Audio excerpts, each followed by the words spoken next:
সারাদিন রোজা রেখে খাবারের প্রতি একটু অনীহা আসতেই পারে, কিন্তু এমন মজার বেগুনের ভর্তা হলে কেউ কি আর লোভ সামলাতে পারে?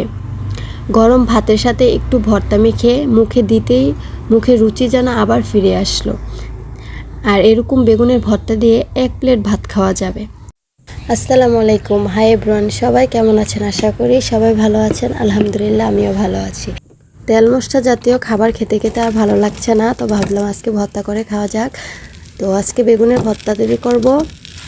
আর বিহার আব্বু বলেছিল তেল মশলা জাতীয় খাবার খেতে খেতে আর ভালো লাগছে না, তো আজকে বেগুনের ভর্তা তৈরি করো। তো আজকে আমরা বেগুনের ভর্তা করেছি। আর এই বেগুনের ভর্তাটা যেন মুখের রুচিটা আবার ফিরিয়ে এনেছে।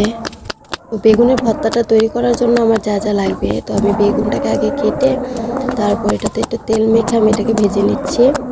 এখানে আমি পেঁয়াজ কেটে নিলাম, তারপরে ধনিয়া পাতা, আর আমি শুকনো মরিচগুলোকেও ভেজে নিব। তো এই তো আমার বেগুন ভাজা শেষ, আর সাথে আমরা মাছ ভাজিও করব। তো মাছটাও আমি এখন ভেজে নিব।